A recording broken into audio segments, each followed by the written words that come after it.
성령 강림 주간입니다. 성경은 다양한 종류의 성령의 역사에 대해 기록하고 있습니다. 대표적으로 물과 같은 성령의 역사, 불과 같은 성령의 역사, 바람과 같은 성령의 역사입니다. 물과 같은 성령의 역사는 죄에 대해 책망하고 그 죄를 정케하는 역사입니다. 불과 같은 성령의 역사는 초자연적인 차원을 드러내며 권능과 이적을 일으키는 역사입니다. 바람과 같은 역사는 복음이 널리 퍼지게 되고 믿어지게 만드는 역사입니다. 저는 장로교 사역자로서 물과 같은 성령의 역사를 선호하는 경향이 있습니다. 그러나 성령님의 역사에 있어 존중받아야 할 것은 우리의 성향이나 취향이 아닙니다. 존중받아야 할 것은 그분의 주권이며 그분의 선택입니다. 찰스 캐리는 누구의 권세로 원치 않는 성경 구절을 제하는가 라는 책의 저자입니다.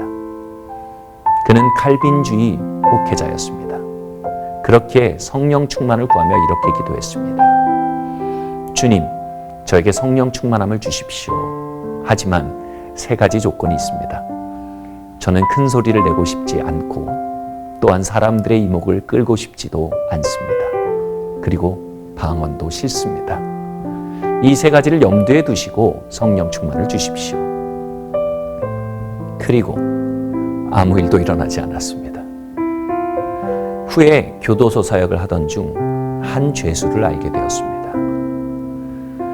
그는 감옥에서 회심하고 성령 충만을 받은 사람이었습니다. 캐리는 그를 만날 때마다 알 수 없는 영적 갈망에 휩싸였습니다. 그리고 결국 간수들이 보는 앞에서 무릎을 꿇고 그 죄수에게 안수 기도를 해달라고 부탁합니다. 그의 모든 전제 조건이 내려진 것입니다. 그리고 그는 그 자리에서 성령의 충만을 받았습니다. 성령님은 그분의 주권이 인정되기를 기다리셨던 것입니다. 사도행전 13장 2절은 안디옥 교회에 대해 이렇게 말합니다. 그들이 주를 섬겨 금식할 때 성령이 이르시되, 그들은 성령님을 주님으로 모시고 섬겼습니다. 이것은 식사하는 주인을 섬기는 종을 연상시키는 단어입니다. 담당 웨이터는 손님이 식사할 때 그를 기다리며 섬깁니다. 저는 성령의 축복에 대해 말씀을 듣고 성령 충만을 위하며 기도하며 기다렸습니다. 다른 이들은 한두 주 만에 축복을 받기도 했습니다. 어떤 이들은 몇 개월 후에 받기도 했습니다.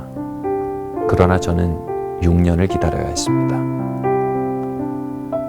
그것은 그분의 주권이었습니다. 우리는 성령님이 역사하시는 시기와 방법에 우리의 주장을 내려놓아야 합니다. 그렇게 성령님의 주권이 인정되는 곳에 성령님은 비둘기처럼 날아드십니다. 저명한 청교도 신학자이자 설교자인 알티킨들은 한 하나님의 사람에게 자신의 교회에서 사역하도록 부탁했습니다. 그러자 그는 이렇게 대답했답니다. 한 가지 조건이 있습니다. 당신은 내가 사역하는 방식에 수갑을 채우려 해서는 안 됩니다. 한 소경이 주님의 치유를 구하고 있었습니다. 그런데 예수님은 흙에다 침을 뱉으셨습니다. 그리고 진흙을 으깨어 눈에 바르셨습니다. 어찌 보면 불쾌하고 예측 불허의 방식이었습니다. 그러나 그분은 그렇게 역사하실 주권을 가지고 계셨고 그렇게 소경의 눈을 여셨습니다.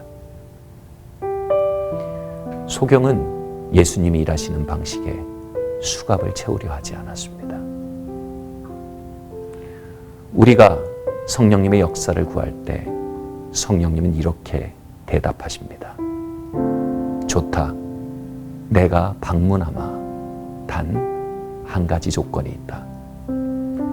내가 사역하는 방식에 수갑을 채우려 해서는 안 된다.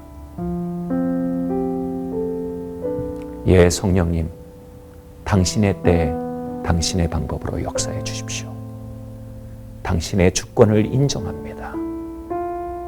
우리는 그저 당신을 섬기기 원하는 종일 뿐입니다.